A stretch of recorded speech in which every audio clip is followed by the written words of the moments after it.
All right, you can grab a quick seat. You can grab a quick seat. Well, hey, if it's your first time at Treeline or if you've only been here for a couple weeks, welcome. We're so glad you guys are here. My name is David, lead pastor here, and it is like an honor to open up the Bible in front of you.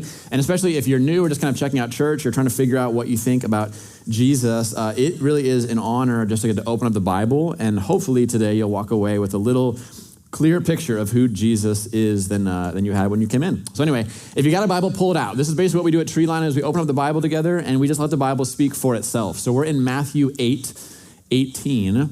We finished the Sermon on the Mount a few weeks ago, and now Jesus is like continuing, kind of coming down from the mountain, from this kind of powerful moment of teaching, and he's beginning to do a lot of different miracles that are gathering a crowd. So Matthew 8:18, this is kind of the scene we stumble in on. As you're getting there, I'll just kind of read the first verse here.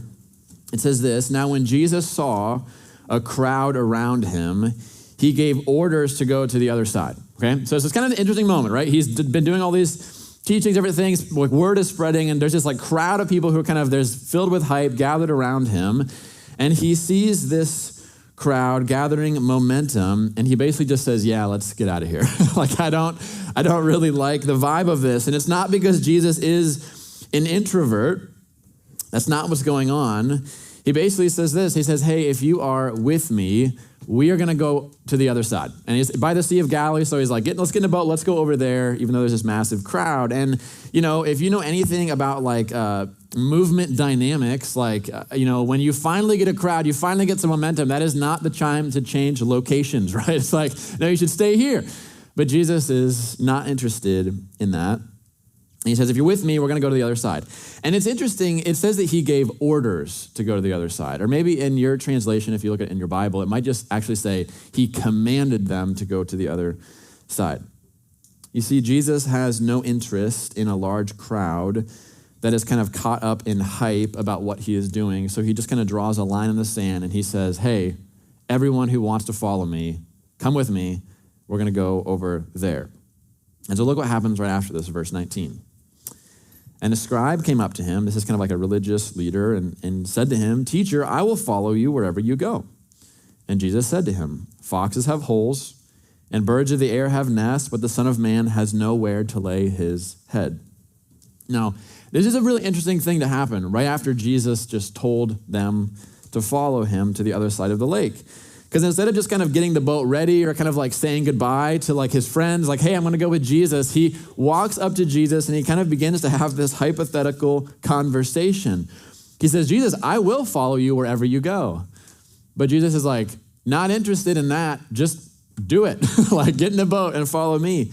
And so he kind of like throws this thing at him. He says, oh, will you really though? And he says, hey, I'm going to be a wanderer.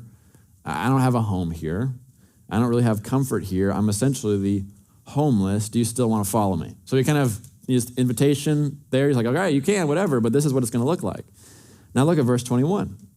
It says, another of the disciples said to him, Lord, let me first go and bury my father. And look how Jesus responds.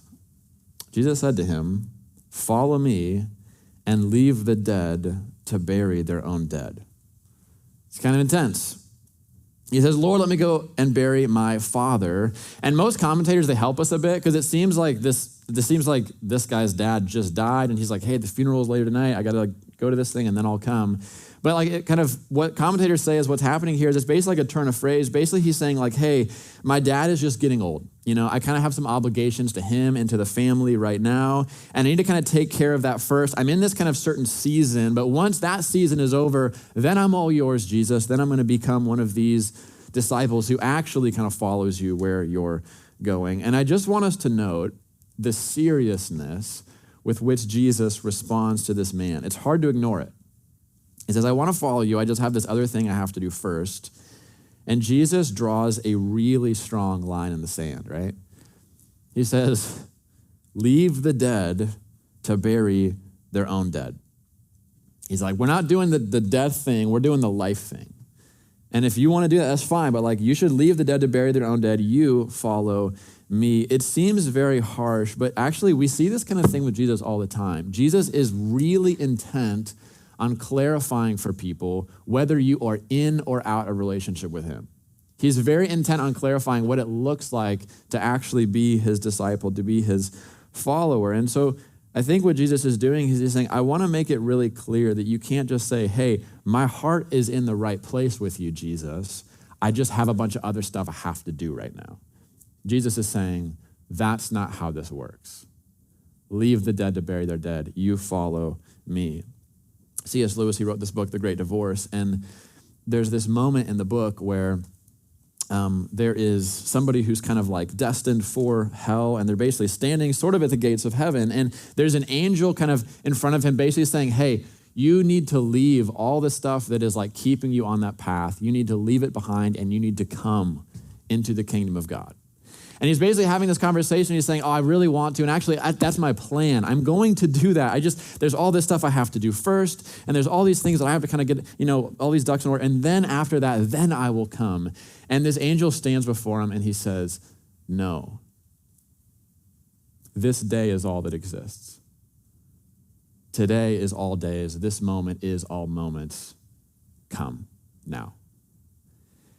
And I think what Lewis is doing is he's trying to like highlight and say, we have this thing in us where we want to say, I will obey Jesus then. And Jesus is never interested in then. He's always interested in the here and now. He says, will you obey me in this moment? Because this moment contains all moments. This moment is what matters, not the future, now.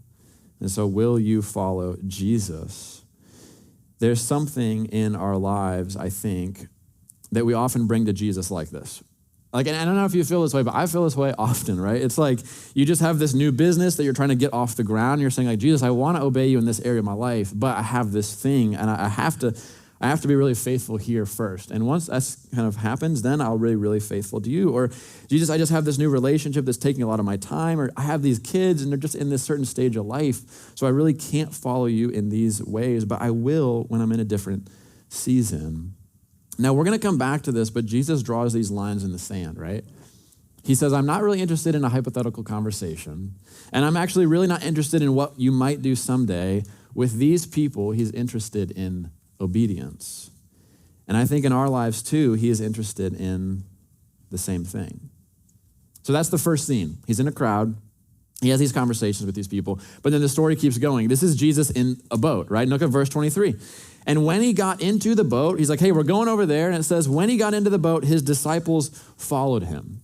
Now, this is really interesting because Jesus has just with a word separated this crowd into two groups of people. There's the crowd who stays, and then there are the disciples who actually follow Jesus, and that's his intention, right? Because see, what Jesus wants to do, he goes, I don't want to just speak to a really large crowd. I want to speak to the people who actually have an intention to come underneath my words as an authoritative voice in their lives. And so all the people who receive that authority and follow Jesus, they go out in their boats with Jesus to the other side. But look what happens. Verse 24. And behold, there arose a great storm on the sea so that the boat was being swamped by the waves, but he was asleep. And they went and they woke him saying, save us, Lord, we are perishing. All right, famous story. You've probably heard this before, even if you've not been to church much, right? This moment where Jesus is in the boat, asleep, and I want you to really just picture the scene for a moment, okay? Because this is wild. It says there arose a great storm. Not a small storm, not a medium storm, like a great storm. And the people that Jesus is with, they're fishermen. They know storms. They've been on this lake for their entire lives. Like they're not unaccustomed to this. So their whole lives, they've been in storms, but they are so terrified in this moment. They are so out of control. The boat is being knocked around so severely that it is on the verge of capsizing. It's filling up with water. This is like Deadliest Catch, if anyone like watched this back in the day, like where the waves come over and people are like grabbing onto things to keep from being like just spewed overboard. That's what's happening. This crazy scene. And they are terrified for their lives. And Jesus is just asleep. He's sleeping through this, okay? This is wild. And don't think like double-decker boat, like he's down in the cabin, kind of like, rocking back and forth, and he doesn't know what's going on. But no, this is like a large canoe, okay? Like, they didn't like a double-decker boat. It's like a very large canoe. This is like if you take a 5-year-old and go, draw me a boat. Like, that's what this was, okay? Like one open bow, like a little sail, and then like 20 guys on it, like fending for their lives. And there is a man whose body is just seemingly being knocked around like a salmon on the ship, who is asleep. Like, that's the picture. Like, he's not casually laying there. It's like everything is being thrown around, and we don't know if Jesus is on like a cushion and he's like floating past people who like hang on to the oars and he's just having a good time, or whether he like lashed himself to a bench, but like somehow he is asleep, and it is a wild thing to happen. Now, quick timeout. I have actually witnessed this in real life. And I have to tell this story because there's no other way I would ever tell this story unless it was this moment. Okay.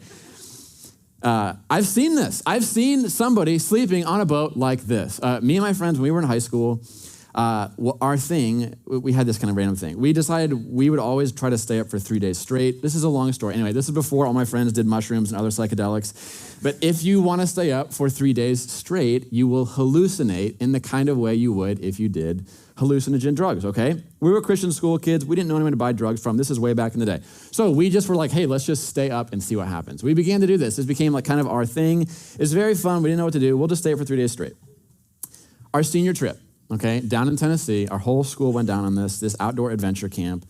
We decide we're going to stay up for 3 days straight on this trip. Terrible idea, but also amazing idea at the same time. It's a long, long story. I can't get into all of it. Here's where it connects. My friend Kevin Gomer was trying to stay up with us, okay?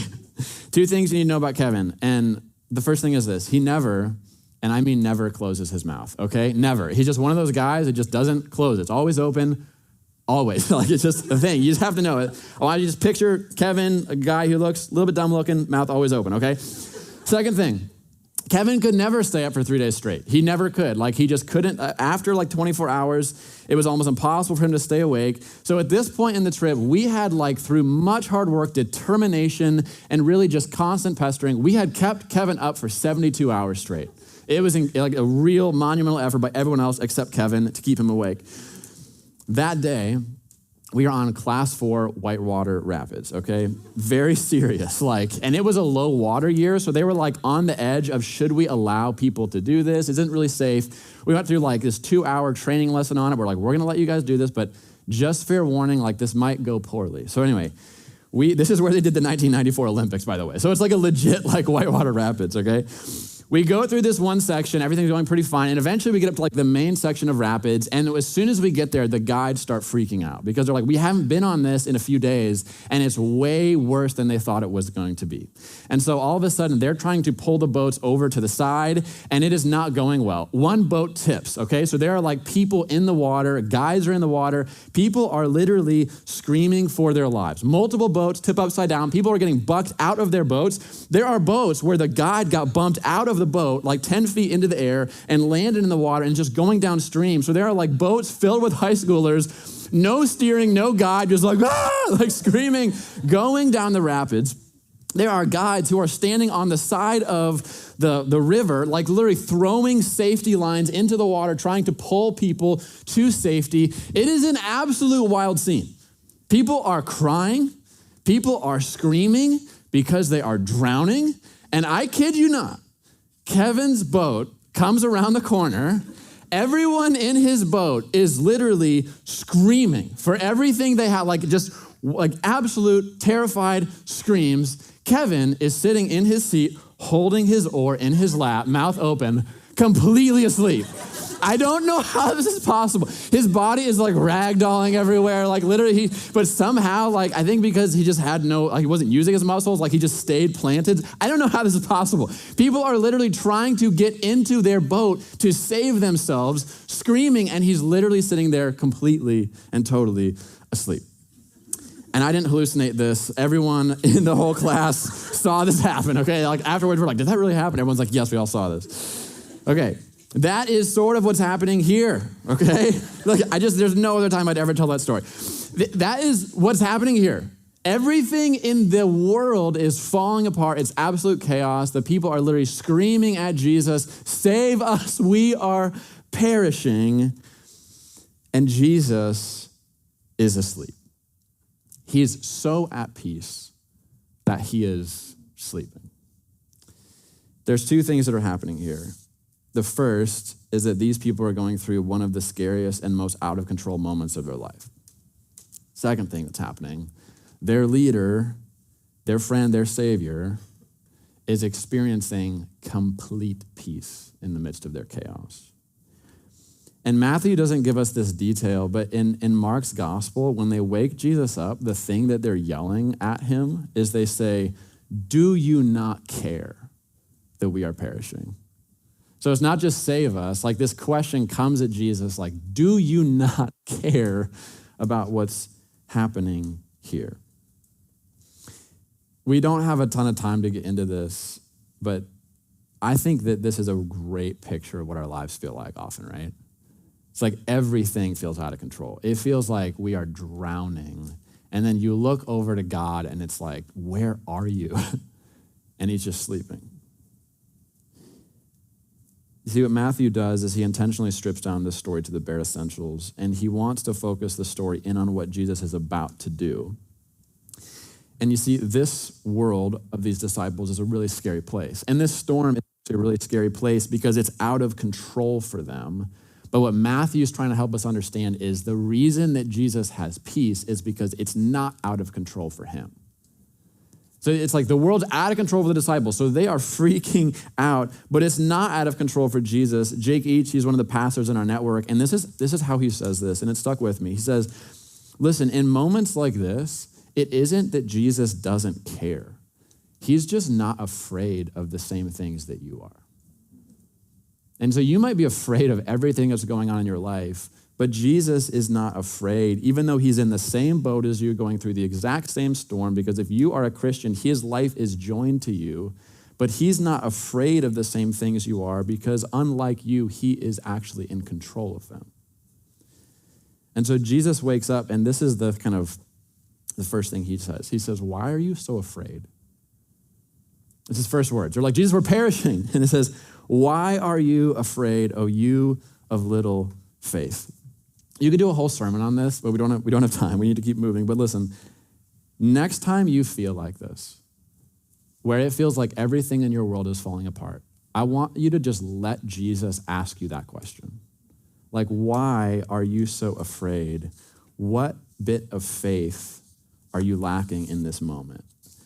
You see, what happens is we want Jesus to adopt our view of things, right? And when we're going through chaos, we want Jesus to have the same reaction we do. We're like, Jesus, wake up. Like, do you not see what's happening? Like, wake up, be stressed out, be anxious, be terrified, be filled with fear. We are stressed out, and so we want him to be too. Won't you do something about this? But Jesus invited his followers actually to adopt the same posture that he has of things. We want Jesus to take our view of the world. Jesus says, no, I want you to take my view of the world. Because you don't have control of the world, but I do. And so the fact that I am sleeping right now should be everything you need to know that you are totally and completely safe. And so he just says, you of little faith, why are you so afraid? Then look what he does next in verse 26. Then he got up and he rebuked the winds and the waves, and it was completely calm. So I want to paint the scene, right? The wind is whipping and howling. The boat is filling with water. Likely it is dark. There is water like hitting their faces. Like, it is a terrifying, terrifying scene. Something even more terrifying is about to happen, because Jesus stands up and he speaks to the wind and the waves. It says he rebukes them. He tells them to stop, and they do. And in a moment, it says there was a great calm. Like, in the way that there was a great storm, immediately there is a great calm. And the disciples, they are laying in the boat, probably laying in water, like up to their necks, but it is a completely clear, sunny day. The water is calm as glass. And this is what they say. It says that they marveled at him, and they say, what sort of man is this, that even the winds and the seas obey him. Behold the authority of Jesus Christ. This is not a story, this happened. Jesus was in the middle of a storm. His followers were scared. He stood up. He told the wind and the waves to stop, and they did. The man who is asleep in the boat is unmoved and completely at peace because even when the world seems to be falling apart, he knows that he can settle it with a single word from his mouth because he is their master. And listen, we have to picture this because I know this story is familiar, but I was doing this yesterday. I was just trying to imagine what it would be like to be laying in a boat and to have Jesus standing over me, having just like edited the world with his mouth, like a cut scene from a movie. It is a storm. Jesus speaks. It is not.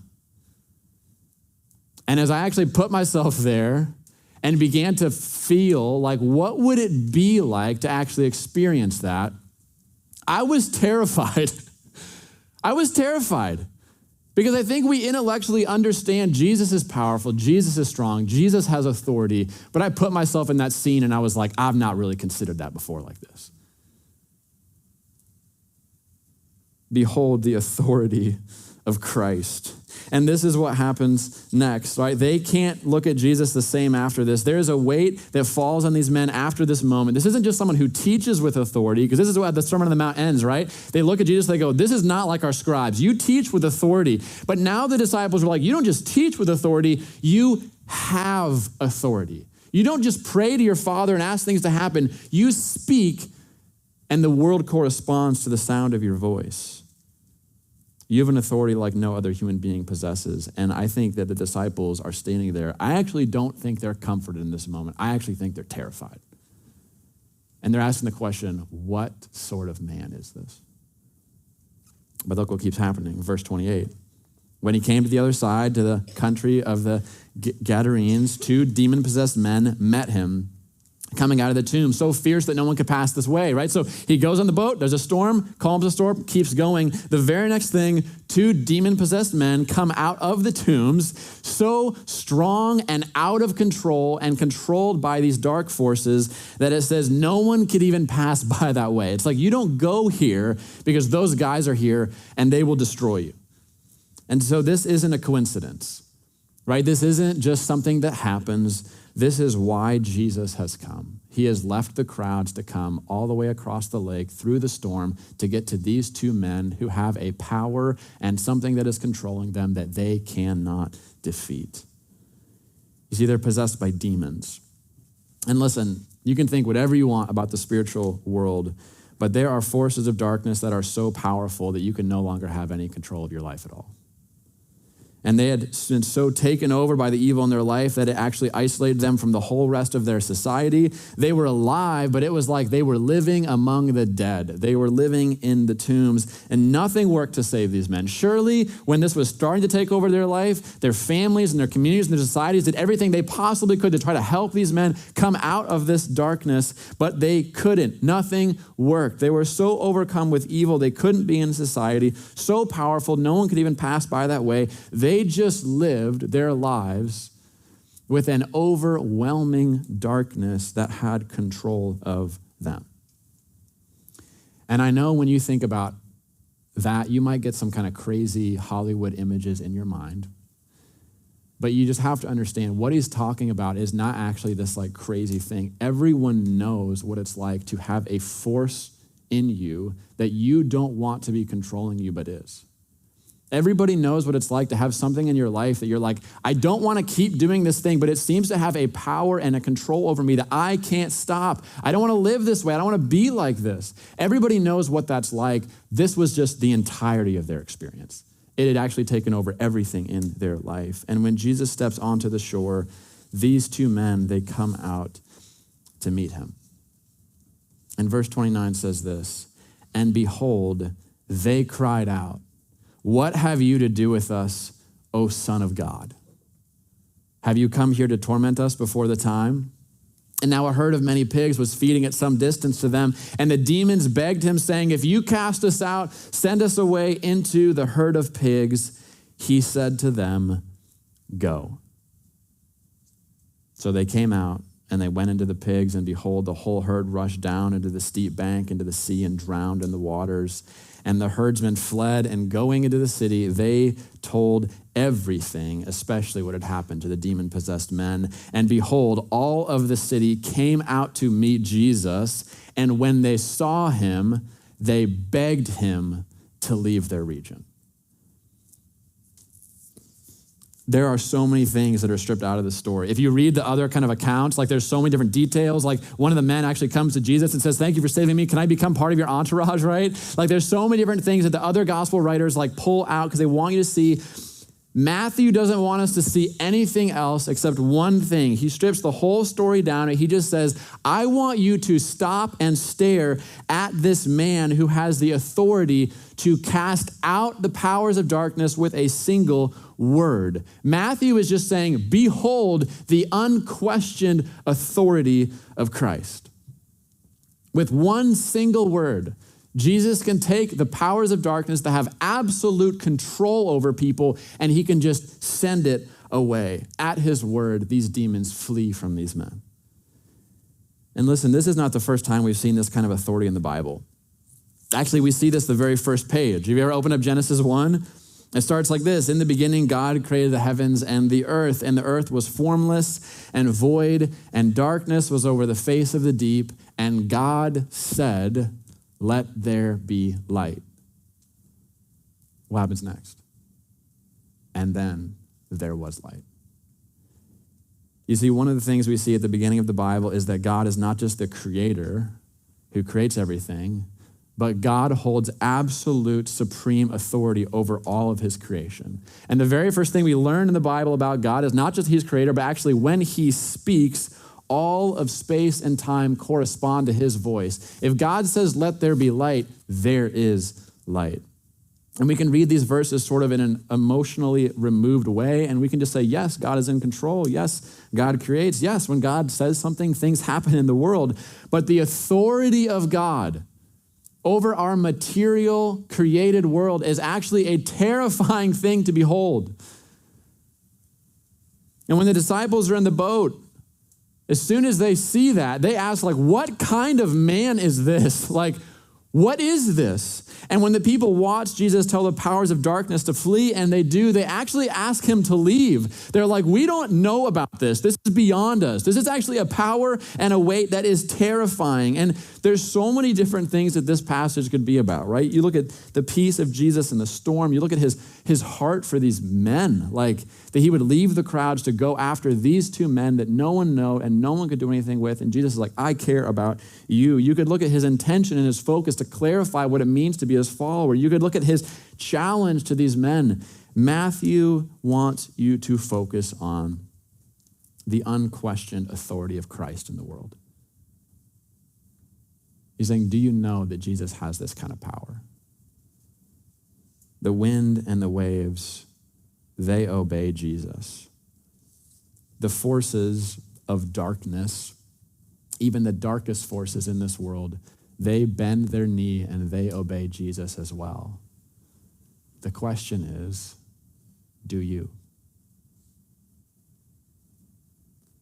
Do we? Because you see, Jesus isn't interested in these large crowds of people who are kind of swept up in hype around his miracles. His intention is to once again speak into the world and call his creation forth into a new kind of life. And what Matthew is trying to help us understand is that his words are not suggestions.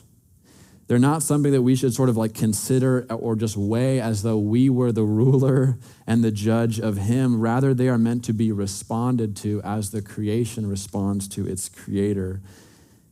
Because when the Son of God stands up in a boat and he tells the world around him to stop, the wind and the waves, they obey him without hesitation. You see, there's no conversation, there's no questioning. They just obey him in a moment, immediately, because they know the sound of their Creator's voice. The question is, do we? Do we respond to the voice of Jesus like the rest of creation does? Or do we respond in a different way? if you look at the beginning of the story of the Bible, you see that every single thing in creation responds to the authoritative voice of Jesus. God says, let there be light, there is. He says, let trees come forth, they do. God has absolute control over his creation, but there's one part of his creation that he raised up so high, human beings, that he says, I'm gonna make you in my image. And I'm actually going to give you free will. I'm gonna put inside of you the ability for you to choose to respond to my voice or to not. Because I don't want you to just kind of follow me in the way all of the rest of creation does. I want you to follow me because you want to follow me. I want you to follow me out of love. And if you look at the story of the Bible, all the rest of creation follows the sound of his voice except for us. We're the one part of creation that when God speaks, we say no. We're the one part of creation that when God says come, we say no. We say, I'm gonna go the other way.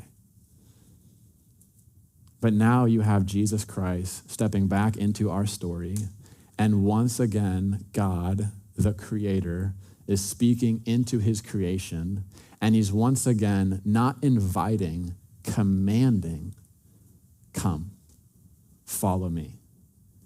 Submit your life to me totally and completely. I have the power to heal every single thing inside of you, even the things that have the most dark control over the corners of your life.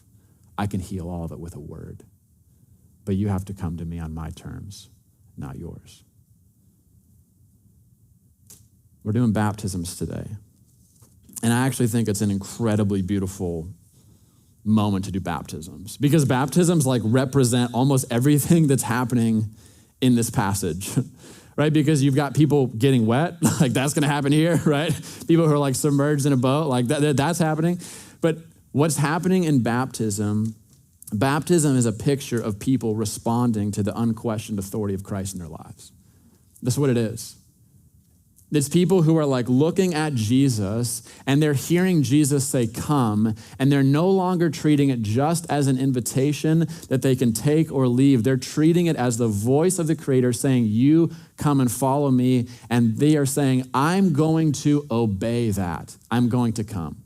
I will receive salvation. I will put my faith in you. I will submit my life underneath you, not just as a kind friend, but as my Lord. Baptism symbolizes that. It's not just that you're being forgiven of your sins, you're being united to Christ in such a complete and holistic way that it's meant to picture this complete devotion to Jesus. Saying, yeah, I'm still broken. I'm still a sinner. That's true of me, but I am choosing to follow Jesus, not as an invitation, but as a command over my life. And I'm choosing to respond and say yes. But it's also a really cool picture because you have these two men, who are completely overwhelmed by darkness in their life. There's a power that's in them that they cannot overcome. And this isn't just a story about these men. It's meant to be a really intense version of what every one of us has. There are forces in our lives that we cannot defeat, but Jesus Christ can with a word. And today you're gonna listen to two men tell their story of how Jesus has called them forth out of death towards life. And with a word, Jesus Christ has actually given them life as well. And so I'm going to pray, but while I pray, I'm gonna invite my friends up to share their story.